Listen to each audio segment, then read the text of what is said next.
Hey guys, it's November 21st and I'm in Austin on my way back to Houston, currently stuck in traffic. I'm about 2 hours away. I just got some horrible news from one of my property managers, and she called me to tell me that one of my properties basically caught fire and we have no power at the deal, and so everybody's scrambling to get to the property to assess the damage. It's just one of those days. Like I said, I'm about 2 hours away from Houston. I still need to go pick up a couple of things for my son's birthday party, which is tomorrow, and then I need to get to the property and assess damage, which is not something I wanted to do on a Saturday. But when you're a landlord and a real estate investor, these are just things that you have to do. Now luckily, fingers crossed, my insurance will cover all of this, but it's still frustrating that I'm gonna have probably an entire section of my community that's going to be down for the next couple of weeks at least. On the flip side, you guys get to hear from me for the next 2 hours. Well, it's not going to be 2 hours in this video, but until I get to the property, on how important it is to protect yourself, to have the correct insurances, and to have systems and processes in place. Now, luckily, knock on wood, so as of right now, the information that I have is saying that everybody's good. Everybody was able to get out of the property. The traffic today is definitely testing my patience, for sure. I think in situations like these, it's very important to stay calm, to stay collected, so that you can kind of come up with a strategy, come up with a game plan, and handle this thing as quickly as possible and efficiently as possible. I don't think panicking as a landlord or a real estate investor does anybody any good. And for those of you who are wondering why I was in Austin, I was basically in Austin looking at land. I'm looking to buy more land to develop more office warehouse projects.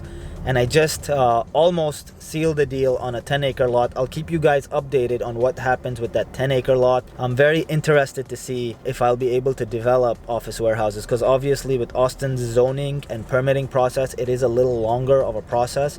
I am hoping, however, that these office warehouses price a little better in Austin than they do. That would kind of justify the delays in construction. If I could get a higher price and I have to wait a little longer, it would be justified, and I would love to be in the Austin market developing these office warehouse business parks. So obviously you guys know what I'm about to say. I tell you this all the time, that when you are a real estate landlord, an active real estate landlord, this is an active business. Passive income does not exist at this level when you are operating and owning your real estate. If you want truly passive income, you have to sign up as a limited partner where somebody else is going to take charge and deal with these kind of issues. These are exactly the kind of things that I've been talking about in the past 2 videos that have been overlooked by many investors. It just depends on how passive you truly want to be. For whatever reason, the internet has labeled real estate as a passive income stream, which it's really not. Like, I have to go to my property,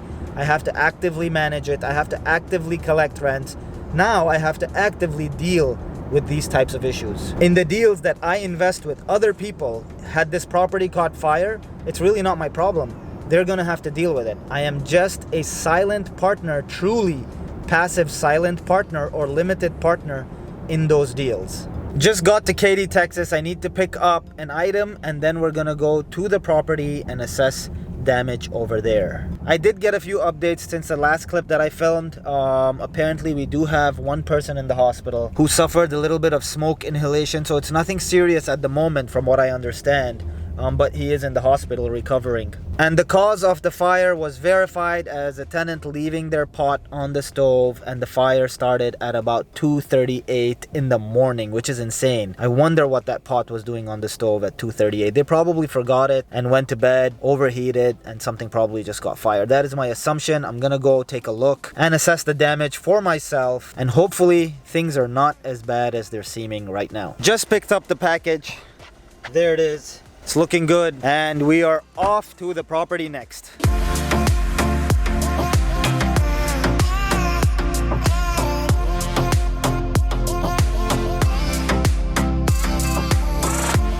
Okay, so we're here at the property and we need to head back.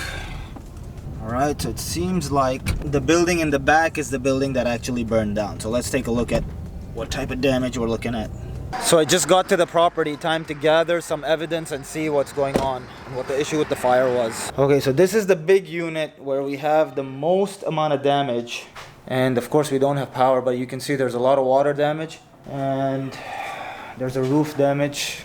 The roof is from the fire. Yep. And it's obvious that it's from the stove.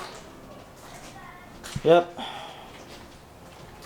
And then this, what happened? This moved all the way to the other unit? Yep, they had to get it all in, they had to get the water all in because it was going into the attic. Yeah, what happened to the water? Like a pipe melted or something? Okay, so we have one unit. Okay, let's walk into this. Obviously, we have door damage right here. And I'm assuming that's because they tried to get in, try to rescue, and do as much as they could. It's a little dark, hold on. Let the camera recenter, okay. So, and I think it's because they probably had to get through that unit, get through this unit, and they had to put water through here as well.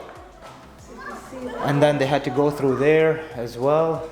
You can see the sun out Yeah, yeah, we can see the sun out here. That's not a good sign for sure. Is there another unit that they went through too? So there's 3 units full of damage. All right, so we have 3 units that are completely damaged. Were there people living in this unit? And they lost power because? Just water? Yeah, because of the water probably. There was water. Yeah. So there's just water damage, and that's probably what just happened over here. People still living. People still have school. Okay, good. This is the last unit. It seems like we did have a tenant who was living Yeah, here. we don't know where they are. Oh, we don't know where the tenant is? Yeah, their house access is open. Okay, so obviously they use their apartment for access. These guys don't know what's going on. They're gonna be in for a surprise when they come back. Their unit is open. And their door is broken because of the fire, guys. But it seems like there's a key here on the counter. Do you know what that's for? Probably by the door. So you think they just left it? Maybe? No, they're No. living. Yeah, I mean, they're living, obviously, yeah. They're probably just not in town, or they're away for the weekend. So it's gonna kind of suck, the fact that they're coming back to this. But I can get this one resolved, shouldn't be a problem. It's just that we have units downstairs that don't have power now, which we need to look at as well. So let's go ahead and take a look at that. So I did inspect the damage a little more. After I got off camera, I was just able to climb up there and kind of take a look at what exactly the damage is. And it doesn't seem like it's too bad on the surface. Obviously, it's Saturday in the afternoon. It's really difficult for me to get a general contractor to kind of take a look at everything and assess what the true damage is. But we are going to have people come in first thing Monday morning to kind of inspect everything and see what the damage is and what the extent of the damage is. I'm assuming this is probably, I want to say, a $20,000 to $30,000 job, if not more, just because we have an entire kitchen that burned down. But in the meantime, I guess we're just going to sit back, clean up, and I'm going to keep you guys updated as to what happens with this property. And remember, I'm just going to say this one more time. For those of you who I always encourage to invest in real estate, just know your priorities, whether you want to be active or passive investors. This is a perfect example for people who want to be passive investors and go and become landlords of like a large apartment community, right? I wanted to be active in this situation, so I'm in good shape and I'm covered probably as far as my insurance and as far as my reserves. So I'm good. But for those of you who are not real estate experts and don't want to manage stuff like this and don't want to manage tenants like this and don't want to manage situations like this, you need to consider where your priorities are. And just like that, I'll see you guys next video.